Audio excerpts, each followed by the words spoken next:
Marketing That Works is the podcast for business owners who want to move their brand forward so that they can bring in more sales and clients. I'm Danielle Harris, and I'm bringing you what I know from more than 12 years of experience in traditional and online marketing. I have created marketing strategies for businesses of all sizes, from multi-million-dollar corporations to early-stage online businesses. Remember, some marketers chase fads. I believe in mastering the fundamentals. We are halfway through 2025, and it's time to check in. And I have done these types of check-in episodes before, checking in at the halfway point, checking in at the beginning of the year. And I really like doing this because it gives you the opportunity just to reflect, to recalibrate, and to give some new energy to the things that you're doing. And really, I'd like to do this for business metrics as far as like, okay, what's working in my business, what's not working in my business, but also on a personal level, because there are a lot of personal things that really reflect and really have an influence on what happens in your business. So if you are thinking about, okay, I want to expand my capacity, I want to be able to do more in both my life and my business, this is the episode for you, because we're going to talk about how to have goals, how to regulate and expand capacity so that you can do all the things that you want to do. Now, I don't have to tell you, I think you all know that mid-year is just the perfect point to kind of just pause and figure out what you're doing. But it's not really just about the goal achievement. It's about evaluating how you're showing up. And what I'm going to provide you all with is a really great guide that's going to help you walk through this process. So this is going to be a little bit more of an episode where I'm just kind of talking, just going through. I usually come in with a lot more scripted out, like really planned out things.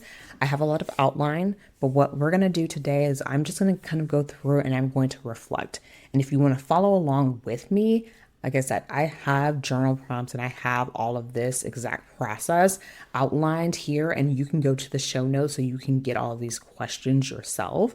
But I want you to kind of listen through. This is what I'm going through. This is what I'm reflecting on. And some of the things that you hear, you might realize like, oh, actually, yeah, like that's a really great thing that I need to take a look at and reflect on for myself. Use that as inspiration as you go through this process for yourself. All right. So where are we starting off? I actually did not set like business income goals the way that I traditionally have done in the past. The last couple years, I was just like, okay, this is the goal that I want to set, and I had it and I hit it. Towards the end of 2024, I was just like mentally not in the greatest of spaces. And so when it came to the top of 2025, the goal that I really wanted to set for myself was stability, regulation, confidence. That those were my core goals. And I knew that setting those goals for myself would help me hit my business goals and hit all the other ones. So I wasn't as focused on as prioritized as like the number, metric, sales goals, things like that for my business, at least at that time in January of 2025. So this is something interesting for you.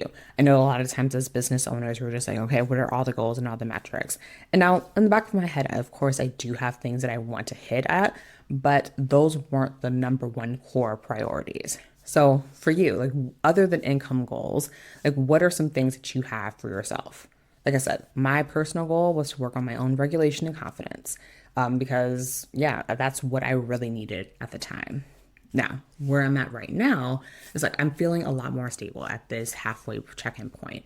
And so that means that I can be a little bit more strategic about how I want to move forward. Taking that time at the beginning of the year to really focus in and hone in on that, like it did its job. And so now I can go and use the second half of 2025 to really be more strategic. Those things that were kind of like ruminating in the back of my head of like, it'd be nice. I really want to go after and do this. Like I am stable, I am locked in, and I'm at this point where I'm just like, okay, let's go.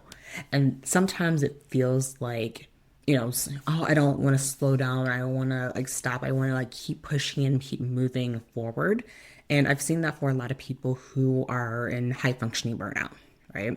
And so they don't feel like that they can take the time because it feels like they're slowing down too much not realizing that what they're doing is actually extending out the amount of time that is going to take them to get over and recover from the things that they need to really work on and focus on internally. I do have a couple podcast episodes that do talk into more detail about burnout. I have a episode where I interviewed an old coaching friend of mine, Kay, and then I had one just recently talking about burnout. So go back and listen to those if you are someone that has functioned or is currently functioning with high functioning burnout. That's what I didn't want to do, which is why I took that pause and I really reflected internally, which is why I'm so like gunned up, ready to go. Like I am batching out things, I am planning, doing the summer of experimentation, all because I took this work at the first half of the year to get myself together and straight.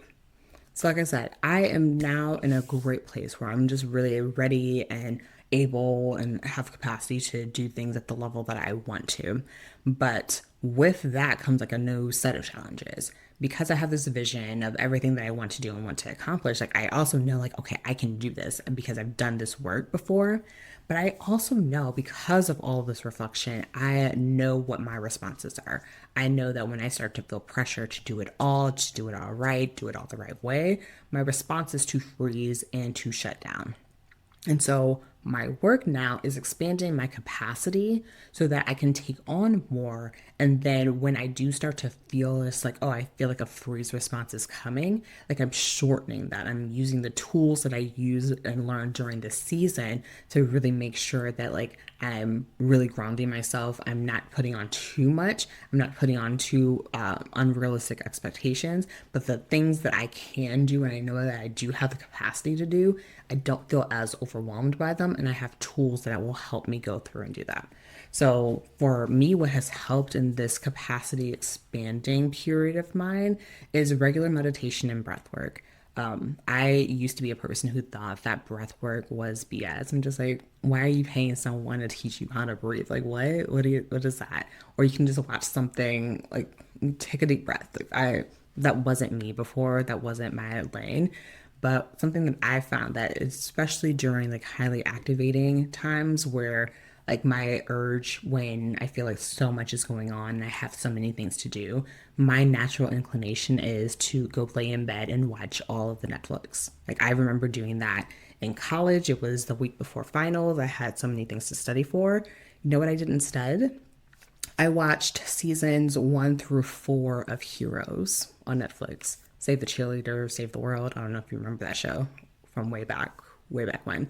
But like that's what I did. That's my initial response. So learning tools, doing breath work, doing things that helps me to really calm myself, my body, my brain.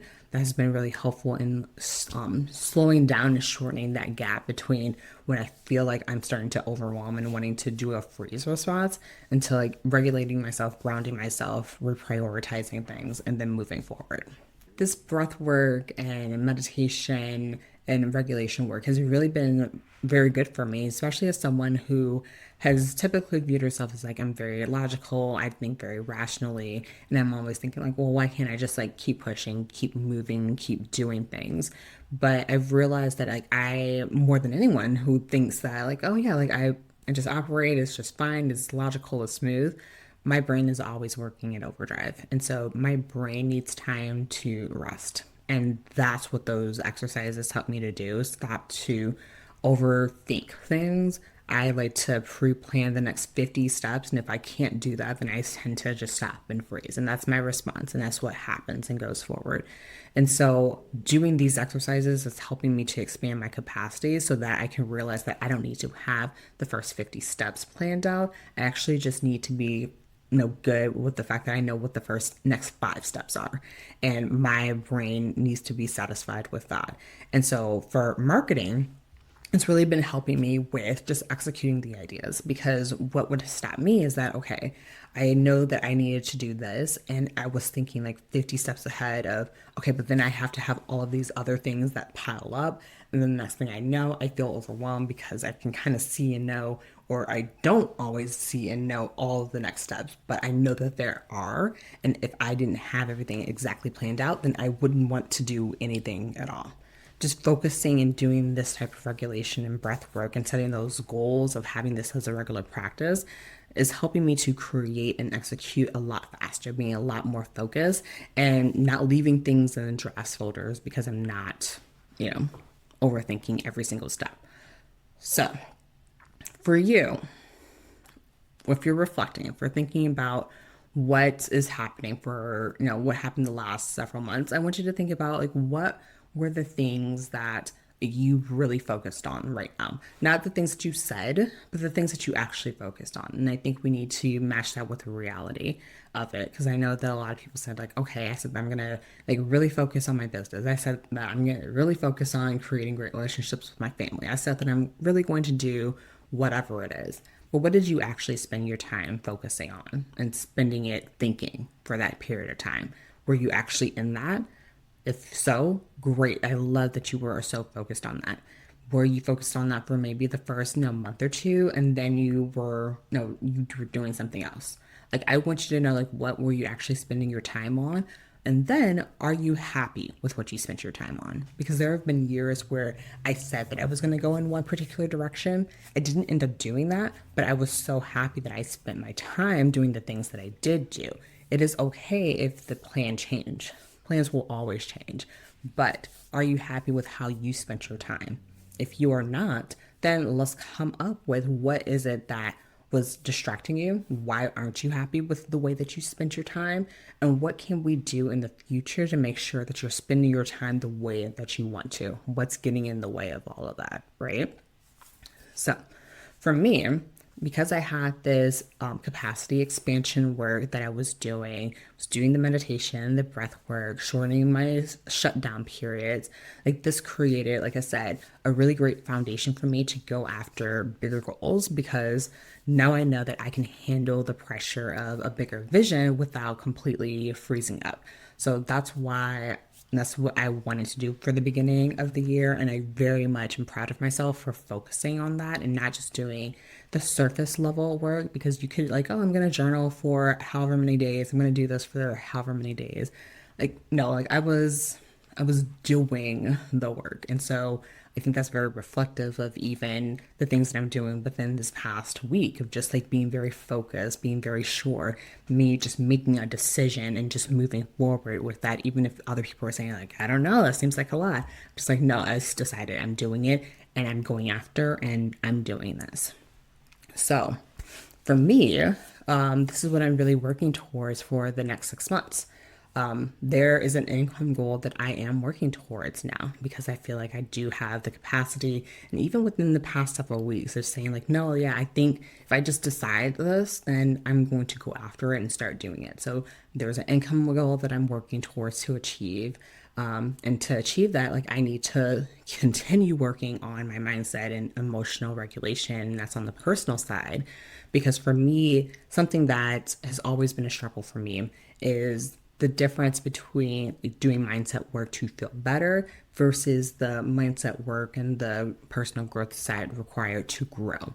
I have always thought of mindset work and breath work and all those things as like medicine. When I don't feel great, those are the things that I go towards and do. But when I am feeling fine, my natural inclination is like, okay, I'm not sick anymore, so I don't need to take the medicine anymore. Versus thinking of those tools and resources like a vitamin, right? Like you take vitamins to make sure that you're getting all the nutrients that you need to function at peak optimal rates. I've never thought of it as vitamins before.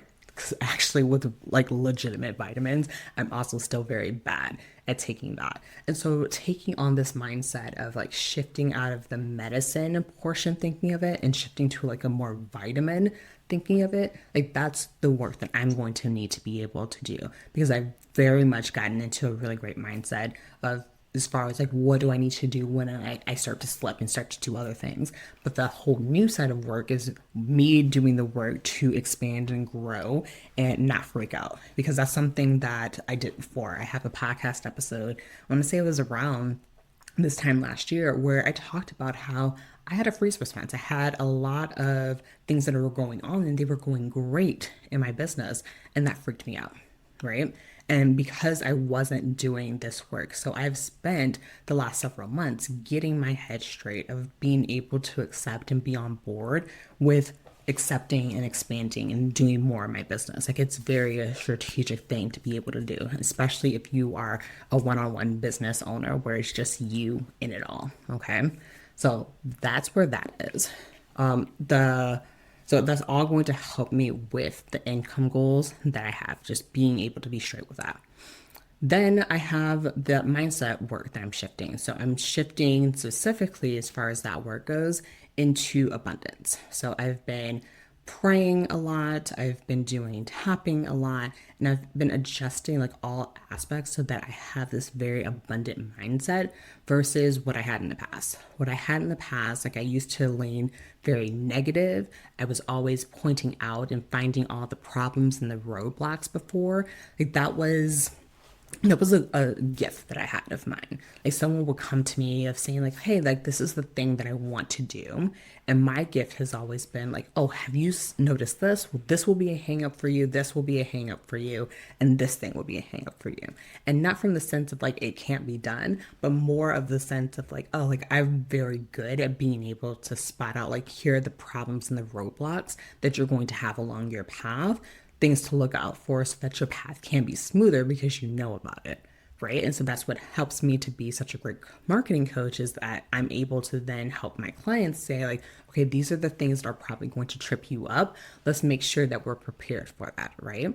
It's that thing that is a gift for me to be able to use that. Like I use it against myself because if I'm not personally able to be able to see, like I said, 50 steps ahead, then I'm just like, well, what's happening? What's going on? And so that activates my freeze response because I don't know or I can't see all of the problems set in front. And my brain is like, but I know there's a problem. So I can't move unless I know what all of the problems are. Never mind that the problem is like at step 25 and I'm at step 5. That doesn't matter. Like I want to know all of them right now. Versus shifting to a more abundant mindset, it's more of the case of thinking like, okay, yeah, there's probably going to be a problem that comes up at step 25. But I know all the steps that I need to know and all the issues that will come up between where I'm at right now and step 15 and trust that I'm going to figure out and be able to see more clearly what those other issues are further down. Like that more abundant mindset thinking is going to help me to move so much faster, right? And so, like I said, I was always the person that was spotting all of these things of what might cause trouble. And that served me for a super, super long time.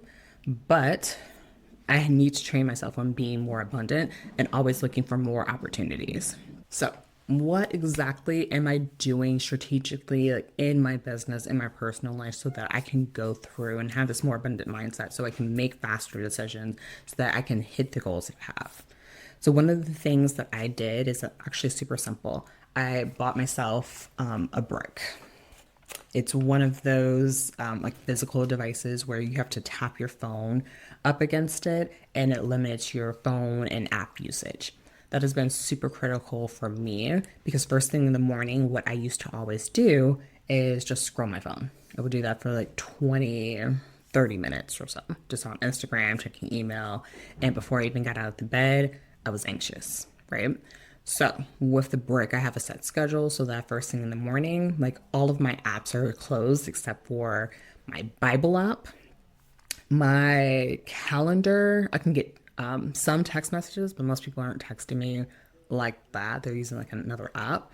And I can look at my meditation app and stuff. Like those are the only apps that pop up. So it's really just has me like getting up and getting going first thing in the morning. So that's the first thing that's been really helpful. The next habit is just how I'm starting my day. And so the night before, something I've been doing is writing down the 3 big goals that I have for the day.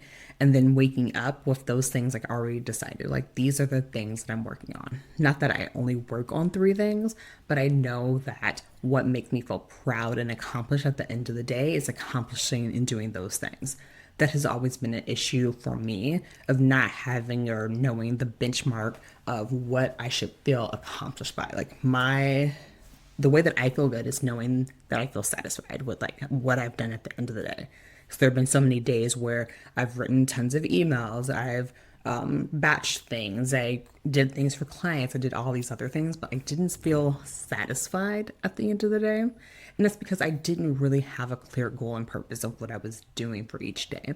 So having this new system where I list out the night before, these are the three things that I want to focus on. And I know that if I do these three things, I'm going to be very proud and satisfied with myself, has helped me to be able to accomplish the big goals, breaking them up in like just enough pieces so I know that at the end of the week, I've done the big things that I've wanted to do. I've set myself up for success.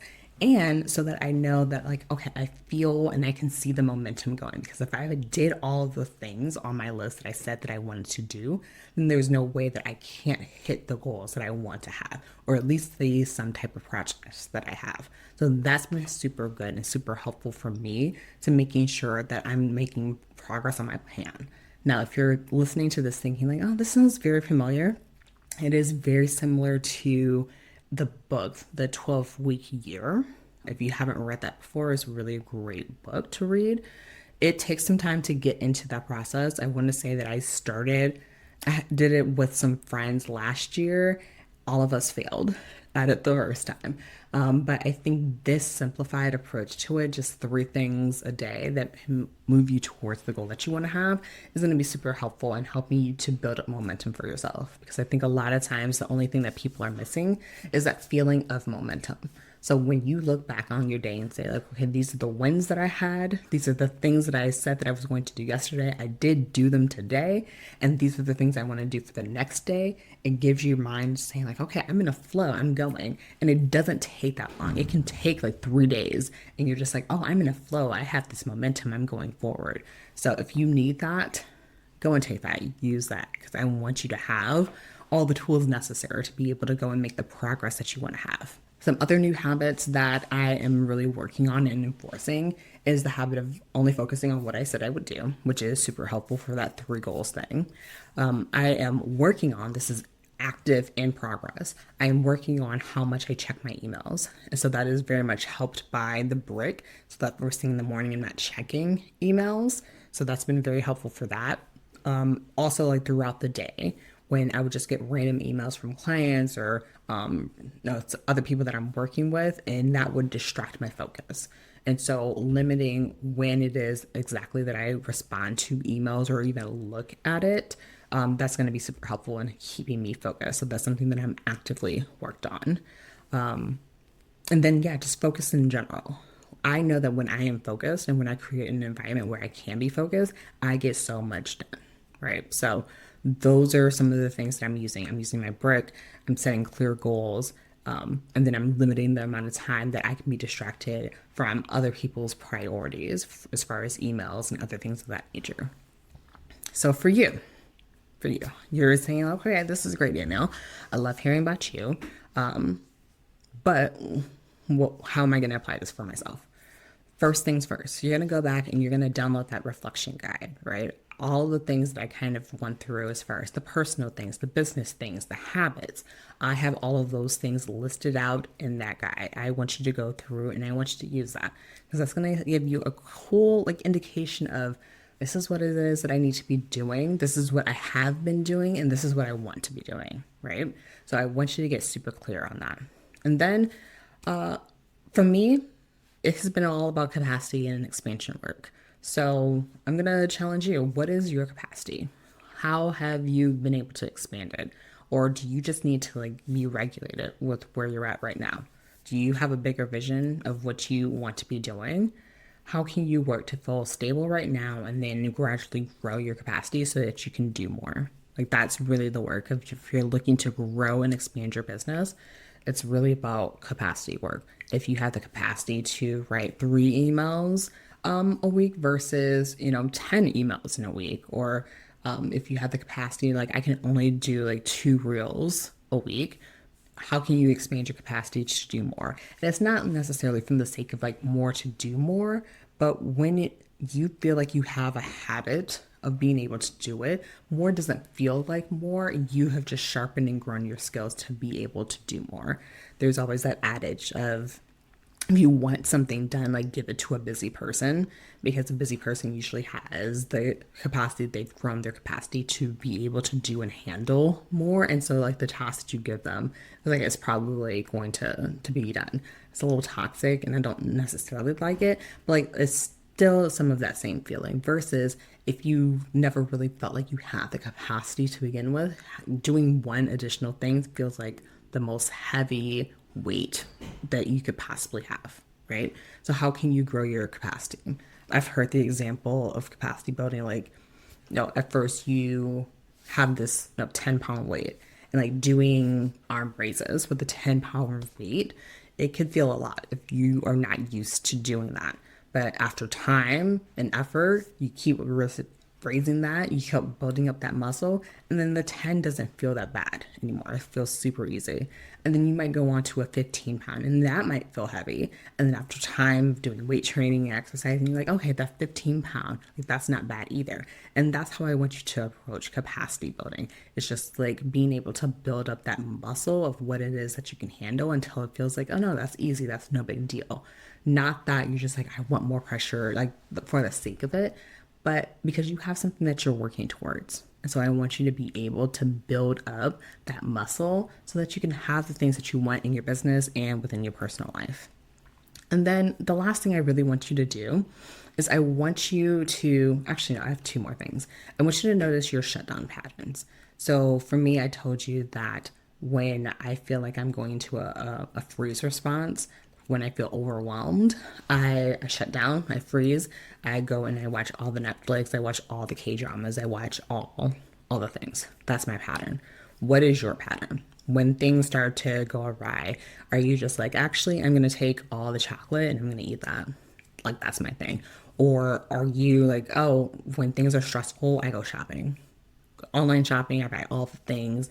Amazon boxes here every other day. Like, notice what your patterns are and then what those triggers are. And then the next thing that I want you to do is I want you to connect to your inner work to your business results. So how is being able to be stable in your personal life going to help you when you're showing up in your marketing? So if you have a focused brain, you focus internal life that's going on, how is that going to help you with the ideas that you have? How is that going to help you with how you're able to pay attention and focus to the clients that you have? All of it works together. We like to think that we are operating in very like siloed lives where it's just like, well, that's about this and this is about that. But that's not the case. It's not the case at all. We are very much all interconnected. Everything is connected together. And so you need to be very much aware of how are the things that I'm doing in my personal life really reflecting and being affected in my business, and how the things in my business affecting and reflected in my personal life as well. So I want you to take some time. I want you to do this mid-year check-in work on your own. Go download that guide. It's going to give you all the questions that you can kind of think about and reflect on. If you're a journaling person, go and journal on this. Write this out. I love doing that as far as writing it down. And then years from now, being able to look back and say like, oh, this was my state of mind. This is where I was at. And then also honestly able to learn from like past versions of myself. If you're not a journaling person, like you don't have to journal on it. The other thing that I really encourage you to do is talk it out, voice note it to yourself, and then save that. Having some type of record of your own reflection is going to be super helpful. I love going back to either old voice notes, old journals, old whatever, and being able to say like what wisdom came out of the things that I was saying at that time. And it can always give you a little breadcrumb. And I've personally always thought like, oh wow, I was so smart then. I was so insightful then. I didn't realize, how much I had that was there and how insightful I was about a particular situation until I go back and revisit it. So I want you to document it in some way, shape, or form. Use the guide that I have just as a template and as a baseline to use to do your own type of reflection work. And if you want any type of help of building your own capacity, if you realize that actually, yeah, I do need to do some capacity building, I do need to do some of these shifts so that I can really focus on my business and my marketing the way that I want to, then let's work together. The Blueprint is the perfect place to be able to do all of that type of work one of the core things that I do is I help my people really get clear on what is it that they are able to do. What do they have the capacity to do? I help them to notice and realize what are their triggers when it comes to the marketing work that needs to be done. I help them to overcome that and build habits that are going to be very sustainable for them so that they can build the business and the life that they want to have. So you can go to the show notes. You can go to the show notes to find that download guide that I have for the Reflection Mid-Year Check-In. And you can also go there to book a free sales call. And if you just want to talk about like, okay, I want to have some insights. I want to know how I can do all of this work and have it to influence my business. Then let's talk there. That's the perfect place to do that. All right, y'all. Until next time, I'll talk to you soon. If you want more marketing that works right in your inbox, head to the show notes and sign up for the email list. You'll be the first to know how you can work with me on mastering your marketing.